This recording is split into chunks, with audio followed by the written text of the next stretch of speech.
berarti ini anaknya. Anak Pak Anwar kan? Berarti yatim sekarang. Betul Pak. Sekarang sekolah mas. Sekolah. Di mana? Di SMA 5. Udah kamu jadi anak asuh saya sih. Alhamdulillah. Kamu sampai kuliah. Alhamdulillah. Ini juga anak satu lagi Pak. Ini Udah seluruh anak-anak dari korban, seluruh sampai perguruan tinggi saya ngurus.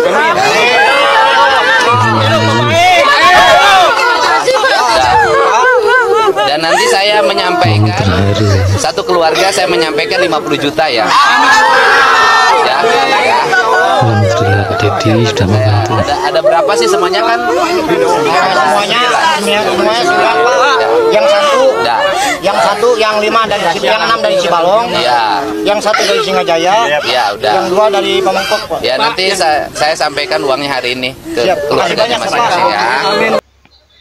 Pada kesempatan ini saya menyampaikan bahwa TNI Angkatan Darat bertanggung jawab secara penuh untuk membantu semua proses penanganan dan pemakaman para korban, baik yang berasal dari jajaran TNI Angkatan Darat maupun yang berasal dari masyarakat sekitar. Di mana untuk warga masyarakat sekitar yang menjadi korban,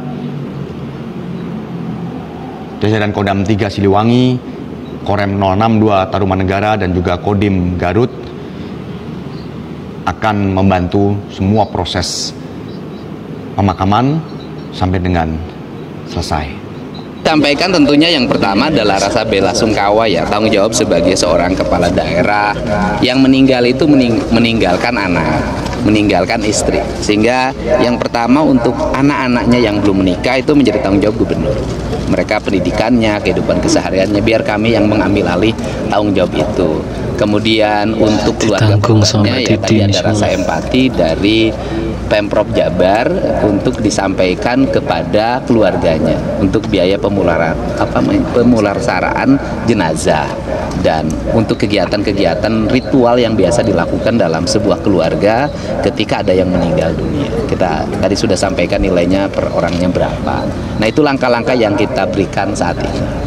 Bapak tadi Pak nilainya Pak? Oh ya, nilainya per orang 50 juta. Pak, tadi kan yang sekolah? Sekolahnya kan sudah tanggung jawab saya.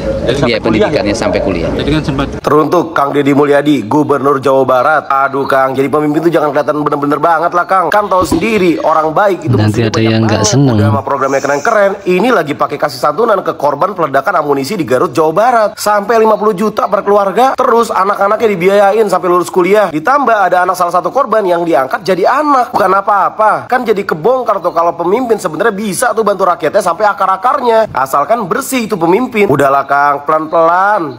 Kang Deddy Mulyadi beri santunan 50 juta per keluarga untuk korban peledakan amunisi yang di Garut. Kang Deddy bisa nggak sih jadi pemimpin tuh jangan baik-baik amat gitu, jangan jujur-jujur banget gitu, jangan kelihatan menonjol banget gitu. Nanti yang ngebenci makin banyak ini Kang. Buat para pembenci ya, komen-komennya template deh. Itu kira-kira uang pribadi apa uang negara ya? Lo tau gak sih orang-orang yang komen-komen kayak gitu tuh kayak seolah-olah Kang Deddy Mulyadi itu nggak punya penghasilan di luar jabatan dia sebagai gubernur gitu loh. Kalian tuh nggak tahu ya kalau Kang Deddy Mulyadi itu adalah YouTuber. Bisa dibilang YouTuber juga ya karena penghasilan dia di YouTube itu juga besar. Gue pengen tahu deh pemimpin mana lagi yang sifat pemikirannya itu kayak Deddy Mulyadi. Itu ya anaknya para korban yang di Garut itu diambil jadi anak asuhnya Kang Deddy Mulyadi dan akan disekolahkan sampai perguruan tinggi. Bahkan per kepala keluarganya itu akan diberikan santunan 50 juta rupiah. Gue tahu dan gue sadar kalau kesehatan ataupun malapetaka, musibah ataupun nyawa sekalipun itu tidak bisa digantikan oleh uang gitu loh. Cuma setidaknya gue sangat mengapresiasi kebaikan hati, kemurnian hatinya Kang Deddy Mulyadi sebagai Gubernur Jawa Barat gitu ya, yang langsung langsung gercep gitu loh, langsung ya udah gue kasih lo santunan 50 juta per keluarga gitu loh, gercep bangetnya itu loh. Cuman gue tuh kadang-kadang bingung deh, gue tuh bingung Kang Deddy tuh bener-bener kayak setrikaan gitu. Hari ini di barak militer nih, ntar besok tiba-tiba videonya udah di mana lagi, ntar besok udah di mana lagi, besok udah di mana lagi gitu, kayak menclok-menclok. Terakhir gue liat videonya dia di Babelan, tiba-tiba udah di barak militer lagi, tiba-tiba di Garut tuh kayak dia tuh pakai apa? Pakai pesawat jet gitu apa gimana, kayak lu menclok-menclok itu kayak cepet banget gitu. Terus Kang Deddy Mulyadi tuh kayak langsung semua kerjaan tuh dikerjain sama dia doang gitu. Gue juga ngerti kenapa di luar sana itu banyak orang yang benci atau nggak suka sama Kang Deddy ya, karena tidak semua orang itu bisa menerima seseorang yang bisa kerja cepat, tepat, sat-set gitu. Nggak semua orang, karena Pasti orang yang kerjanya cepat, tepat, satset itu biasanya lebih jauh di depan mereka orang, makanya mereka tuh kayak ngerasa tersaingi mungkin. Kayak dalam hal kejadian ini ya, kalau nggak salah dengar sih tadi ada sekitar 9-13 anak yang diasuh sama Kang Deddy Mulyadi, diberikan santunan 50 juta dan akan disekolahkan sampai perguruan tinggi gitu ya. But correct me if I'm wrong. Buat yang bilang Kang Deddy Mulyadi ini gubernur konten ya, nggak apa-apa Pak, ngonten aja terus Pak, hasil kontennya kan diputerin lagi ke rakyat Pak, nggak apa-apa ngonten aja. Terus yang bilang apa namanya Deddy Mulyadi itu pencitraan dan segala macam, nggak apa-apa Pak, pencitraan aja ya, biar semua orang tahu tuh ya, kalau kebaikan itu juga harus Biar ditiru makin gitu panas. ya. Kalau nggak ditunjukin ya sama aja bengong juga. Seperti biasa yang gue sebutkan di konten ya, selalu ada dua perspektif, selalu ada dua sudut pandang, tergantung dari sudut pandang mana kalian mau melihat gitu kan ya. Kalau menurut gue itu selalu APBN, ambil positif buang negatif. Kalau menurut lo itu positif ya silakan ditiru, kalau menurut lo itu negatif ya nggak usah diikutin, nggak usah dilihat, nggak usah ditonton, blokir. Daripada kalian nambahin penyakit hati gitu ya, nambahin dosa gitu, kalian tidak menyukai dan kalian mengkritik orang yang kalian pun belum tentu bisa jadi seperti dia gitu loh. Jadi kayak mendingan udah nggak usah ditonton, udah blokir aja. Turut berduka cita atas meninggalnya 13 korban dari ledakan amunisi kadaluarsa. Ya, gua nggak ngerti lagi kenapa Indonesia banyak terjadi hal-hal lucu. Sering terjadi hal Bukan seperti sekali ini. dua kali warga nemuin amunisi bekas zaman dulu perang, dan bukan sekali dua kali juga meledak. Tapi kenapa ini dengan sengaja naruh warga sipil tidak berpakaian lengkap sesuai prosedur untuk ngurusin amunisi-amunisi segede-gede gambreng yang katanya kadaluarsa. Ya perlu digarisbawahi, kadaluarsa di sini bukan makanan ya yang basi terus bisa dibuang. Ini amunisi. Harusnya bisa berpikir ini kemungkinan besar bisa meledak juga, sama seperti amunisi-amunisi yang baru jadi gitu maksudnya. Emang yang hal-hal begini tuh nggak ada prosedurnya gitu ya? Gue yakin ada lah pasti. Kalau nggak salah ada 4 anggota militer TNI dan sisanya itu sipil. Kalau nggak salah ya, apa 3 gitu.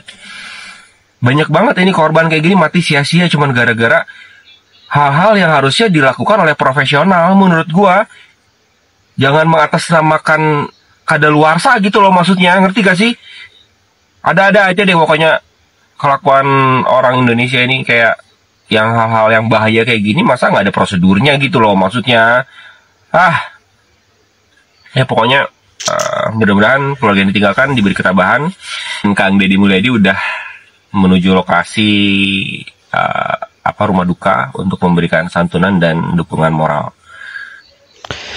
Itulah bentuk kepedulian Gubernur Jawa Barat Kang Deddy Mulyadi terhadap korban ledakan amunisi di Garut yang merenggut nyawa warga yang sedang bekerja.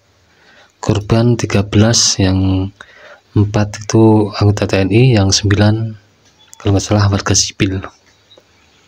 Kang Deddy pun mengatakan dia akan menanggung seluruh biaya sekolah sampai ke jenjang tinggi dan akan memberi santunan per kakak 50 juta. Terima kasih, jangan lupa like, subscribe, share, dan komen. Sampai jumpa.